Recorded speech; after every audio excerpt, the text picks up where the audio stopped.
right, so this phone case holder for a bike or for motocross or whatever is pretty nice.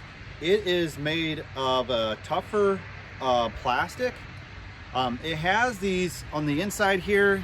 It has like a silicone inside so that it'll grip your phone really well as you're trying to utilize it. And it can hold a phone from about 4 to 6 inches. So it held my iPhone Pro and the case was still on it. So it can hold just probably about every phone you can imagine. So this is scratch resistant. This also has a lock on the holder here. So once you get your phone in place, you can just quickly lock that into place.